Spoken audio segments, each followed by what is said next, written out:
Following up. Who here has had any experience with follow-ups before, like in a different type of job? What worked well for you with following up? So we'd have to send one text, one email, one phone call, and then after the third follow-up, like we kind of give up.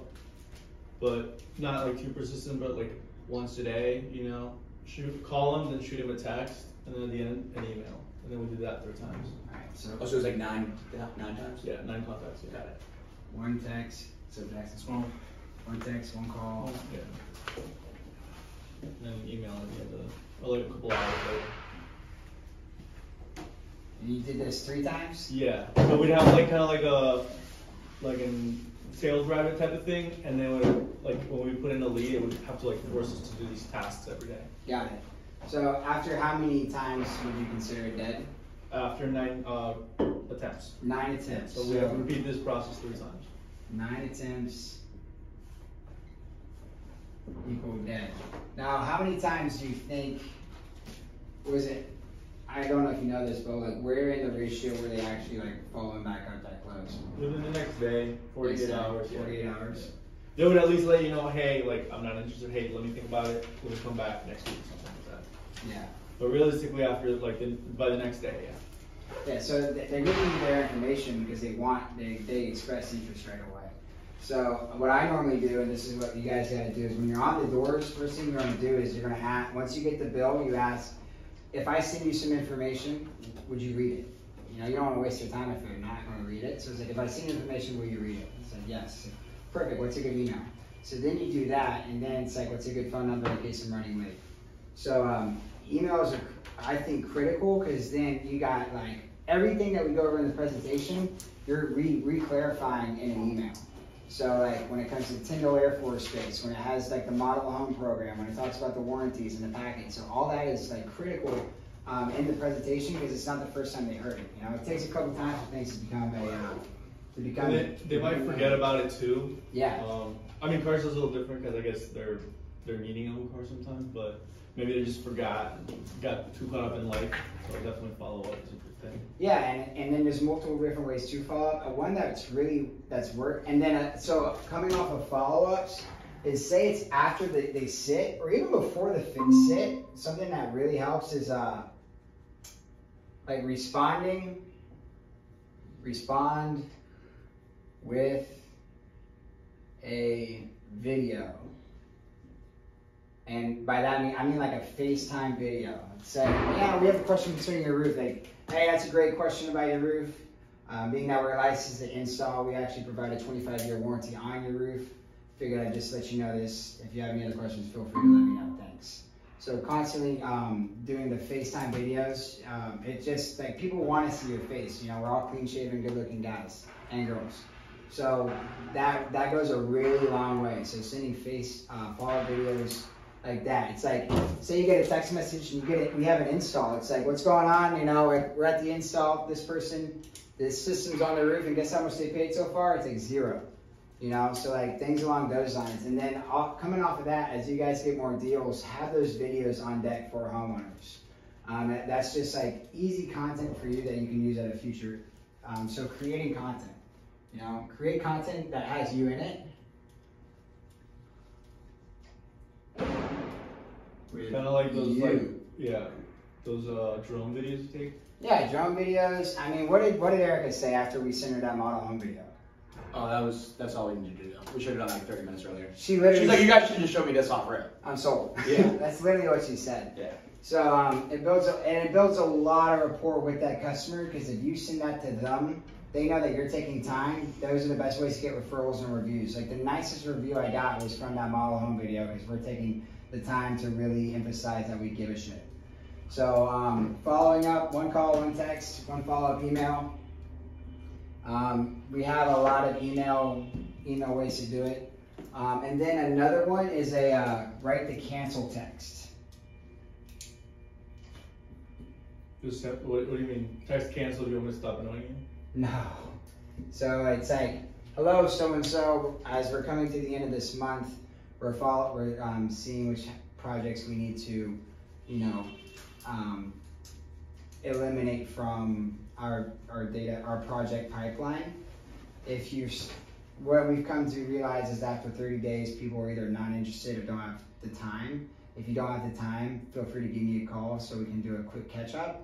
If you're not interested, just please let me know so we can move your place in line for people that are more interested. I have that text. I'll send it to you guys just so you know.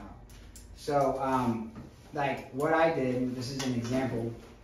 The one that me and Logan did on Tuesday or Monday that was originally not interested. I was like, look, we just built a report towards where's your meter at? And I got the meter number and I was like, perfect, what's a good phone number for you? So I got his phone number and I was like, how are you gonna know it's me? He's like, you're gonna need I might not know it's you. So I was like, I'm gonna call you 3 times so you know it's me.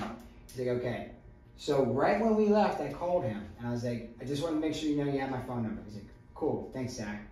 And before I did that, I built a lot of rapport. You know, I was like, I like your necklace. Your name, let's start with Mr. A. I'm at A, Mr. A, nice to meet you. I'm Zach, this is Logan. So then yesterday I called him 3 times and on the 3rd time he picked up. I'm like, you remember, like super excited, you know, smile through the phone. That's something they teach in like sales orders. Smile through the phone. Like, I get it's awkward. We're taught to knock on doors. We're not taught to do cold calls. But like smiling through the phone really helps. And then expressing a lot of interest and then saying something like, hey, so-and-so, this is somebody, this is Zach. I know you're busy, same shit. I know you're busy, so I'll cut to the chase. And then it's like, we're still doing a lot of great things in your neighborhood, but I'm just step 1 of the process, and I'd love the opportunity to pop back by and show you this design. I'm meeting with your neighbor at 5. Will you be around after if I was to pop by afterwards and just show it to you? Something along in that nature, but you gotta start off with, hey, smiling, smile, smile, smile. Hey, this is so-and-so. I know you're super busy, so I'll cut to the chase and then go into it that way. So a right to cancel text, calling afterwards. I called David, left him a voicemail, and he said, hey, I'm like finishing up some work calls. I'll call you. So how it worked with David was I called him and he didn't answer, so I left a voicemail. Make your voicemails 30 seconds, 30-second voicemails. Or less. Or less. Hey, so-and-so, this is Zach.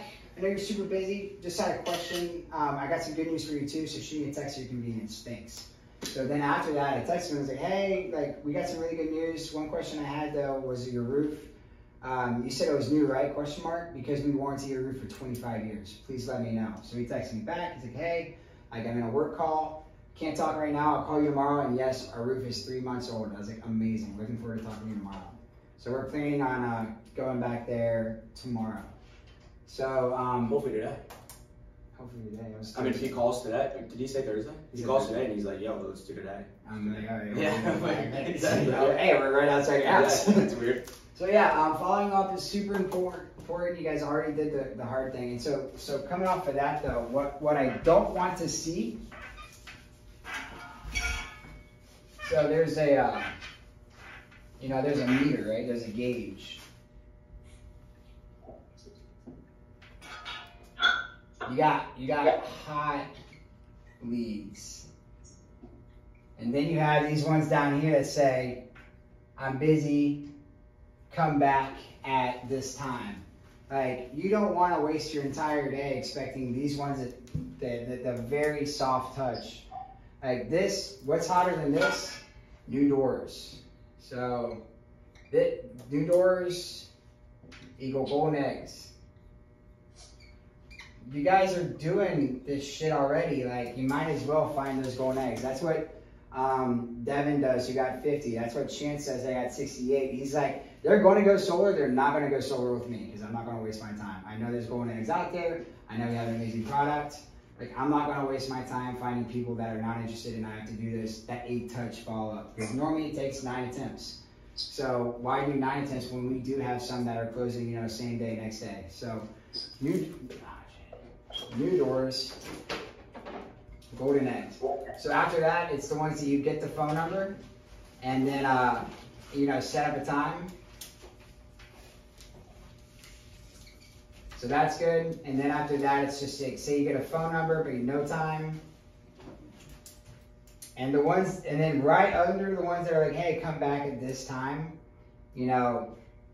Then there's the emails, the ones that are like, oh, you know, blah blah blah, and then you're just like, well, can I email you? That is way the heck down here because we've seen it a lot. It's great to get their contact information so we can put it on our CRM, and then hopefully one day we can have like mass marketing campaigns where we're getting these follow-ups at work. So still get the email if you can, but don't constantly email them unless you're in the same neighborhood. If you're in the same neighborhood and you email them, the best thing to do is, if you're in that neighborhood, pop back by the next day. And by that, in the email, you're going to say, I'll be back in your neighborhood speaking with somebody around 3. I'd love to pop back by afterwards and show you your design. Yeah. So me and Josh had a super solid person that like a $300+ bill that goes like 5 in the summer, corner, no trees, like perfect house. Had a really good conversation. I emailed her, Josh emailed her. We went back the next day. She didn't answer. Then we went back that weekend, and then the dad and like the kids were out front, and then we knocked on the door 10 minutes later. They didn't answer again. So that just like chopped. Like 2 emails, 3 knocks. Shock for now. Like I'm saying, these are hot. That one doesn't sound too hot. Yeah. You know, it's like they got kids, they got shit going on. I mean, when you guys get, what you'll see as you're in this industry, you're gonna have people reaching out to you for shit and like setting up your financial management. You know, your financial advisor is gonna be telling you to do these little things, and you're not gonna have time. You're not gonna have time to, you know, do a lot of different things. So the more you follow up, it's genuinely helpful. So some people like say, hey, thank you for the follow-up. Like the guy yesterday I had, he was not interested, and he's like, somebody else came by before and they didn't have any literature, and I was like, yeah man, you know, my pockets, you don't want anything in these things. And then so I came back afterwards, I gave him a presentation packet, I gave him a card, and I was like, look, I'm gonna be meeting with 2 of your neighbors on Saturday and Sunday. I'll be honest, none of them have the same qualifications that you do with your roof. You said your bill's over $250, right? He's like, yeah. I'm like, if I can cut it in half, would you want me to pop back by? And he's like, pop back by on Saturday. So like little things like that, they work. I'm gonna own that neighborhood, so they're gonna see me around there a lot. And then that's just where it comes down to what Rambo's really good at, is just own your area. And you want 5 max. And by 5 max, you want 1 that's established. And then you just go down the line. So then just keep building that pipeline as you keep going down. So own your area. Have you seen like the map of Davis Island? Like how I'm working my way down the street it is. I'm not gonna stop until the other quarter. Jackson, can you mute whoever's that 101? So yeah, like what I used to do in historic Northeast, I would go all the way down the south facing. And just because they had the most leads, and then I get all the way to the water, and then I'd go all the way back up. And then here's my truck. I would take a break, and then I'd go all the way back down, and I go all the way back up. And then later in the day, I would go back to this one, and I would go all the way back down and hit the ones that were not home. And then I'd be like, I'm working with your neighbors here and here. Sorry, I missed you earlier. I've already selected 2 of these houses. I'm stopping by yours because it looks like it could make sense. And so do it that way. So like hit 2, come back 2, come back 2. And then it's like hit the next one, hit the next one. So yeah, I got an install on 14th Street and 15th Street. We're looking for 2 on 16th Street. There's really no reason why you shouldn't do this, but it is selective. You know, my time is valuable, yada, yada, yada. Does all this make sense? Anybody have any questions? Anything that they're seeing that's not working? Anything they want to add? All right, cool. Yeah, following up is super important, but at the end of the day, you know, don't waste too much time doing it. You should spend like an hour or 2 a day tops, and then do the calls when you're driving to